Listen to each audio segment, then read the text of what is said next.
Hello and welcome to the Fit Executive Show. Your host, Arne Wildner, lost 50 pounds himself before helping hundreds of other entrepreneurs and executives sustainably lose weight and take charge of their health. In the Fit Executive Show, you'll learn field-tested weight loss strategies and how to effectively juggle your successful life and staying fit at the same time. Please welcome your host, Arne Wildner.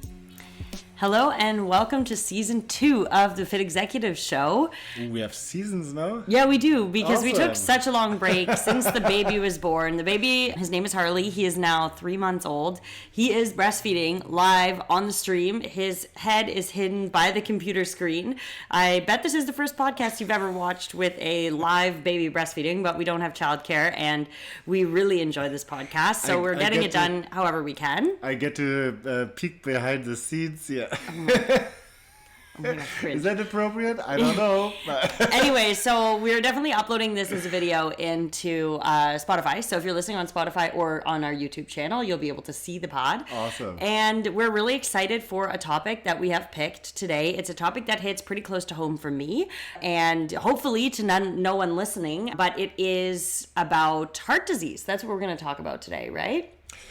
It is about heart disease, cardiovascular disease in general, but high blood pressure in particular, because so many of our clients, before they come into the program, struggle with high blood pressure or just have to take medications so they don't have high blood pressure. But since it is such a relevant topic, just to give you some stats behind it, according to the CDC, so the U.S. Center of Disease Control and Prevention, it is the number one cause of death in the United States overall. So 1 out of 5. Oh, that's crazy. Deaths. It is crazy. That is crazy. I did not know that. 1 out of 5 deaths is heart disease or due to your heart disease. It is costing the system more than $250 billion each year, just for the healthcare services, for the medicines, and also due to lost productivity. Then every 33 seconds, This is crazy. someone dies because of heart attack. In the U.S. alone. It is nuts. Every And- 33 seconds? Yes. And we just want to contribute to reducing those numbers. Those are insane numbers. I Exactly. have to say, I didn't know any of those stats until you told me them right before we recorded today. I also would like to say that it is something that if it's caught early enough, or it's honestly never too late to make a change. But I have to say, we have seen so much improvement in our clients when it comes to high blood pressure. And just their doctor's feedback, just simply from losing weight. So I'm not a doctor. We're just going to start this episode out by saying that neither of us are doctors. Yes. Please consult your healthcare professionals before you implement any of this advice. If you are being told you have heart disease in any stage, in any shape or form, listen to what your doctor says, not to what we say. We just have evidence based on our experience in helping people lose weight. Yeah. And we have seen so many of our clients get off high blood pressure medication by simply losing weight and reducing their body fat. So today, what are we going to talk about? Well, we're talking about giving you practical strategies to lower your blood pressure or to keep it normal. We don't want to go too low, obviously, but we want to give you practical strategies and like basically what we've seen works in practice and also what we would do if we had high blood pressure. Yeah. So, Grace, why is this topic so important and personal to you? Well, my father had a triple bypass about 10 years ago, I would say. How old was he? He must have been about 52. Yeah. So he was quite young. And I was living abroad. So I was living in Germany, and I got the phone call from my mom that he was in the hospital, and he had chest pain, and he was having I think it's called an angiogram, but he was having basically his heart checked. And then during the test, they realized that 3 of his 4 arteries were pretty much completely blocked. And they rushed him into emergency surgery. So it wasn't something that we as a family were prepared for, that he was suffering from a long time. He did have high blood pressure and high cholesterol for years because he was overweight for my entire childhood. However, ironically enough, this is not to discourage anybody from losing weight, but when it actually hit him, this triple bypass situation was once he had already lost a lot of weight, and he was living a much healthier lifestyle. However, his earlier years of, his lifestyle, I mean, he was an Italian restaurant manager or an owner of a restaurant and a nightclub and a jazz club and plenty of music festivals and that kind of high stress lifestyle. And we're going to get to some of the lifestyle factors that impact this, had caught up with him, and he was suffering from high blood pressure for many, many years before this. So I think that, the first step is to, we're going to talk about what the steps are, but making a lifestyle change is something that has allowed him to live 10 really nice, healthy, happy years, and he has a really good prognosis now since that surgery, and so hopefully many more happy years ahead of him. But definitely he wouldn't have had such a good prognosis if he was still, and I'm not a doctor, I'm assuming, if he was still in the shape he was in before, in his earlier years, overweight, drinking alcohol often, smoking for years and years and years. Little sleep probably also. Very little sleep, I bet, from being a restaurant manager with 4 young children and starting a business on the side. But these are all things now we are moved past that, and knock on wood, and he's doing great, and he's really fit and healthy now, and he's actively working on that. And I'm really, really proud to say that he's just, I would say, in the best shape of his life now, and he's feeling great. But that this is, you don't want to wait till that happens to you to make a lifestyle change. No, please, the earlier you start, the better your chances are that you will never have to do something with it in the first place. And then the earlier you start, once you have high blood pressure, obviously the better your chances are of not having to suffer the consequences and maybe leaving your loved ones behind, or becoming a liability to your loved ones because of a stroke that keeps you impacted for life. So, but let's talk about the causes and why so many executives and entrepreneurs. So our target audience, we exclusively work with executives and entrepreneurs in their 40s, 50s, and 60s, and why so many entrepreneurs and executives are dealing with high blood pressure. So, the main causes are that, the diet is not the healthiest, so, or not necessarily the healthiest. For many of my clients, they have a very unstructured schedule. They are in meeting constantly. They often have to grab their foods on the go. Or they go really long periods without eating anything. Yes. And then they get home in the evening and overeat because they're starving. Overeating at nights, or also entertaining clients, and where they go to nice restaurants, have a glass of wine, and then just that goes into the next thing, like little sleep. They often work late nights. They spend their nights in front of a screen. So they have not necessarily the most restorative sleep. This is one thing we optimize for our clients, is their sleep quality, that they really wake up restored and rejuvenated and ready to go and tackle the day full of productivity and focus. But again, it's lack of sleep and a high stress environment. The 2 more causes, according to the CDC, the US Center for Disease Prevention. So then a stressful lifestyle in general. So when you run a business, when you have a family, there are so many responsibilities weighing on your mind constantly, where you have deadlines to take care of, where you have taxes and salaries to pay, where you have clients to make happy. And these are all lovely responsibilities, but it can impact your mental health, and it's hard to find the time in between all of these responsibilities to take care of yourself. And I used to be a sales executive for 5 German breweries. I was struggling with exactly those reasons. So Stress, lack of sleep. I can relate. Also gaining weight over the years. So when you gain weight and you accumulate body fat, what happens is that this fat is then kind of pushing on your arteries.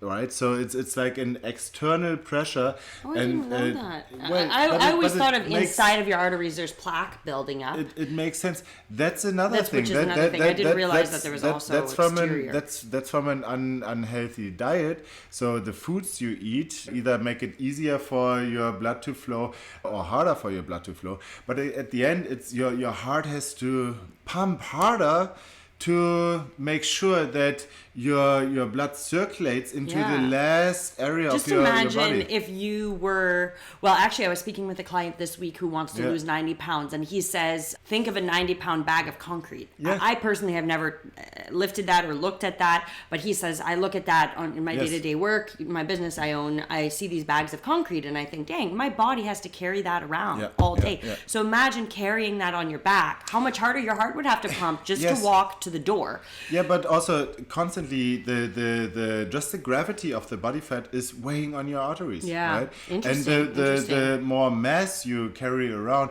the more mass your blood has to circulate blood to. So the harder it has to pump. Okay, and that's another one of the causes why so many entrepreneurs and executives in particular dealing with heart problems, high blood pressure and cardiovascular diseases, that they don't find the time to move. And this is where you can improve your cardiovascular health by training, by moving. By moving more. It's basically it's not like this one factor that you need to improve. It's all of the factors. Yeah, it's not like, just eat healthy fats and avoid whatever oil. What we come to in a second.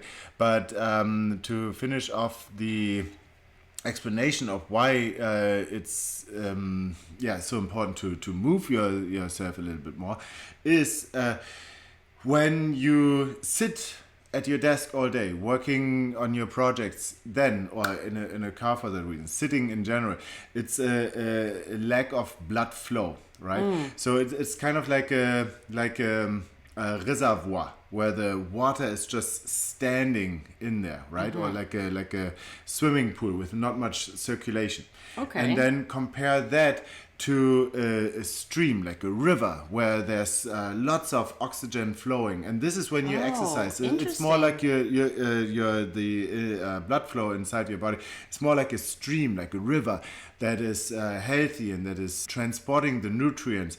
And maybe clearing out the toxins. Clearing it all out, yes, exactly. Getting the plaque that accumulates in your arteries to move. Oh, that's so interesting. I never thought about that. Yeah. But that is just the difference between a dirty swimming pool that's sitting there all winter, and then this beautiful stream, which is just transporting the dirt and the water fish clear. Jumping in. Cool. Okay, I like that analogy. I just want to interrupt and look at Arne's screen. He has all kinds of stats, and go back up to that.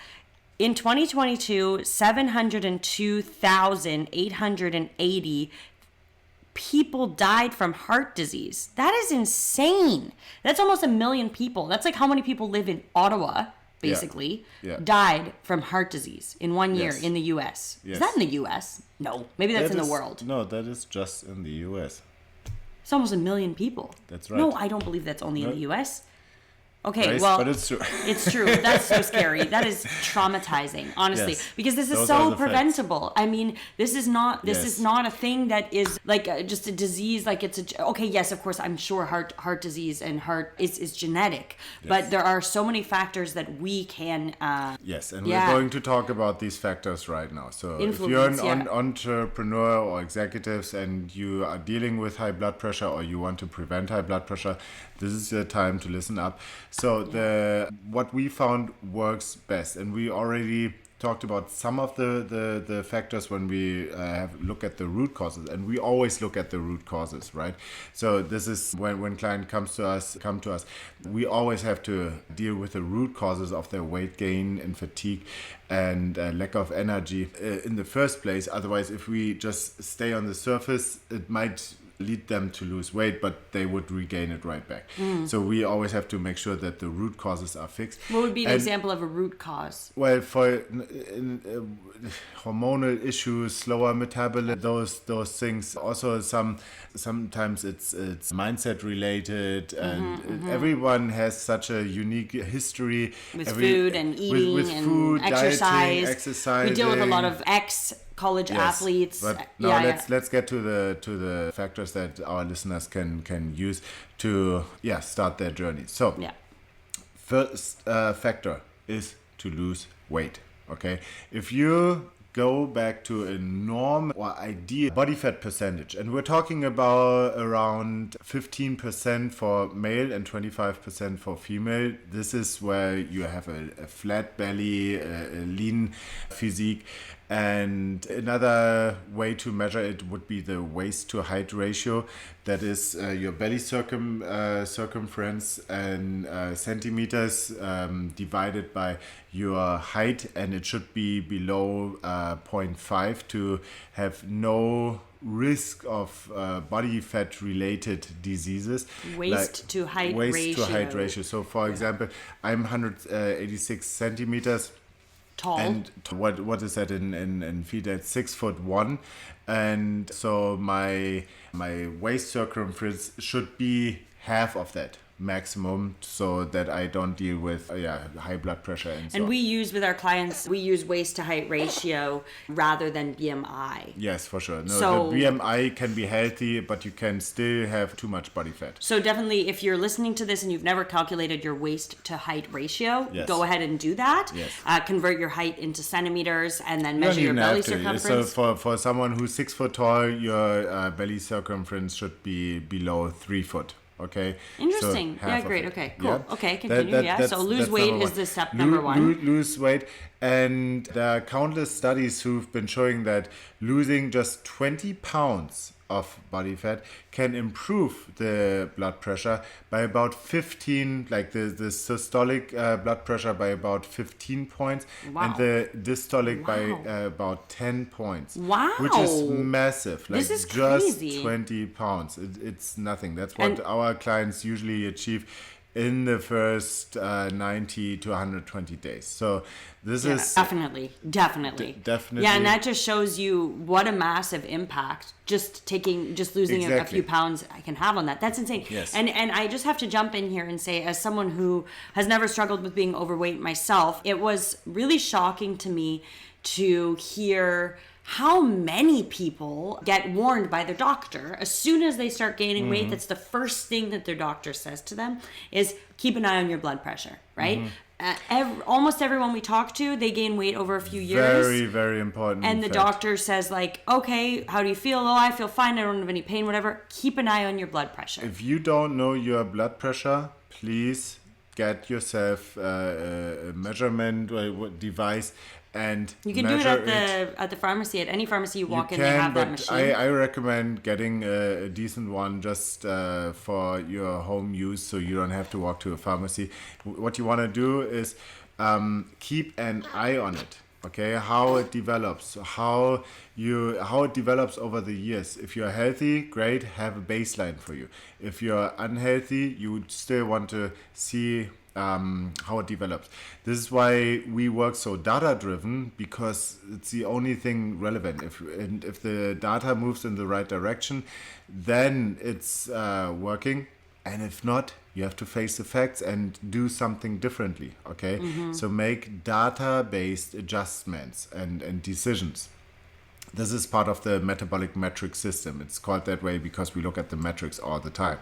And so weight loss is number one. Not only weight loss, but fat loss. Okay, we want to keep your muscles going strong. We even want to grow them, because that means also healthier, longer life in a better looking body. We all want to look good naked, but then lower the body fat. Okay. Great. Step number one. Awesome. Okay, yes. What's next? Step number two. Step number two is optimize your nutrition. So that means that you should only have the not only, okay, it's not about all or nothing, but less of the bad fats. Let's call them bad fats because they are bad. What is bad fat? Bad fats meaning that you definitely want to avoid the trans fats. So fried foods, I'm sorry, they should be minimized. Then also puff pastry, lots of frozen dinners, like ready to eat meals, like these ultra processed meals. They have Trans fat. Not necessarily, but the fat quality is maximized or optimized for price and for shelf life. Okay. So the so good cheaper fats. They use cheap fats, and interesting. we shouldn't accept that for our bodies. We should only accept the best ingredients and invest into the best foods possible, because we're worth it. Like, how would you feed a $1 million racehorse, right? And how do you feed yourself? So, and you only have this one body to invest in. So please make sure that you always get the best foods possible. But I was talking about shelf life, and this is characteristic for high quality fats, that many of them can go rancid, which wouldn't be good for the industry if they had to throw away all their foods constantly.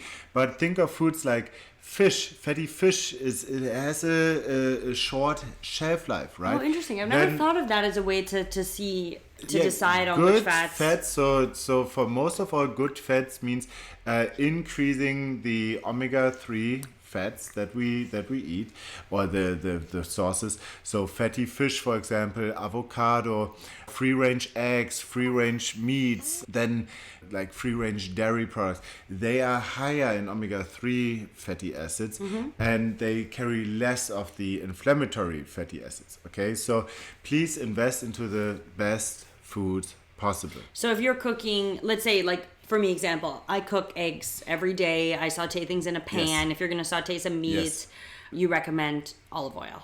Yes. But olive oil has a really low smoke point. Like, I've heard you're not supposed to heat olive oil. No, ideally you use it cold, or you don't heat it up to the smoke point. So don't fry on a high heat. For high heats, I use avocado oil. It has or coconut oil or ghee. Those fats have higher smoke point, so you can really heat it up. But then avoid or reduce the amount of bacon you eat. Reduce the amount of sausages, like those low quality fatty foods. They usually have the more saturated fats that then plaque your arteries. So we want to keep the blood flowing. Then keeping the blood flowing also means hydration. If you don't drink enough water or other ideally calorie-free drinks, then your blood thickens and your heart has to pump harder to get the thicker blood through your arteries. I guess it also makes sense. Interesting. Yeah, I never knew that. Hydration, okay. So when you eat meats high quality, and they shouldn't be deep fried. They shouldn't be breaded. They shouldn't be... Yeah, they should come in their natural form, ideally. If you have something at a restaurant that is breaded and then deep fried, just peel off the coating and you will be much better off. So then also make sure that you include lots of color foods, is what we call them. So any fruit, any veggies are your friends. Some nuts, beware of the calories, or not beware, but look close at the amount of nuts and fattier foods that you eat, because at the end you don't want to eat healthy, meaning nutrient dense, and getting the best fats in from nuts and avocados and olives and these things, but then you exceed the amount of calories that your body needs, and then gain those excess calories in body fat. Okay, so we then want to close this off with getting more exercise, getting more steps in, doing something, taking the stairs instead of the elevator, using or finding the parking lot that is the furthest away instead of the closest away, and then take your meetings ideally walking, like your Zoom calls, get a walking pad, get a standing desk. That is a good thing to do. Yeah, you just got a walking pad and you love it. I love it. And the baby loves it too. We'll have him in a carrier and he falls right asleep. So if you have a baby that you have to work with, get a walking pad for that too. Get a walking pad, get a dog. Get a dog. Not like ours. Our dog Elvis, he doesn't. So lazy. He doesn't want to walk, but hey, most dogs do. I have to get my steps in. No, but take your phone calls and get up and walk, and ideally do strength training sessions, 20-30 minutes. You can do a lot in those minutes. if you don't have the time to go to the gym, do them from home, get some basic equipment, do body weight exercises, but really challenge your muscles to grow, or at least to stay the same size. Because over the years, your metabolism will slow down if you lose the muscle mass. If you, on the other hand, if you keep your muscle mass or even increase it, then your metabolism stays the same no matter if you're 20, 30 or 60. Studies have shown that up until 65 your metabolism is the same compared to when you were in your 20s if you keep the muscle mass the same. Okay, so that's it. So lose the weight, optimize your nutrition. When you optimize your nutrition, by the way, please make sure that you keep it fun and don't restrict yourself of the favorite foods. At the end, there are always What if your ways favorite to... foods are fried? I really like chips. Then, yes, then find ways to include them. Like 80-20 principle applies there too. So have at least 80% of your foods, like whole foods, minimally processed, and then include the foods that are considered unhealthy to 20%. Yeah, and maybe replace some of them. Like I like chips, maybe I should replace them with some baked chips. Yeah, or there are chips with avocado oil, and you can make chips at home. That's no problem. But if you are suffering from high blood pressure, maybe the rule should be 90-10 for you. Then 90% not 90% not processed, not fried, exactly. whole foods, simple ingredients, colorful foods. Yes, Okay, that your body really likes, and make them so tasty that you never want to eat in a different way. Okay, and rule number 3 is, or factor number 3, get more steps in and do strength training. However you can. Maybe it means going to the office even if you don't have to. You know, we have a lot of clients who can fully work remote. They can also go into their office. Maybe pick a couple days where you go in just for the steps. Because if you have a step tracker, you will notice a massive difference in your home office days, if that's possible. Please track your steps and increase them. Okay, that's all we do with our clients, is finding those small changes that swing the big doors. Is that how you say it? A small hinge that opens a big door. I don't think we say that, but that sounds right. Leverage. It's about leverage and then maximize your potential. So if you need help or you want clarity, please go on our website, book yourself a metabolic assessment call. We will go over your situation and your goals.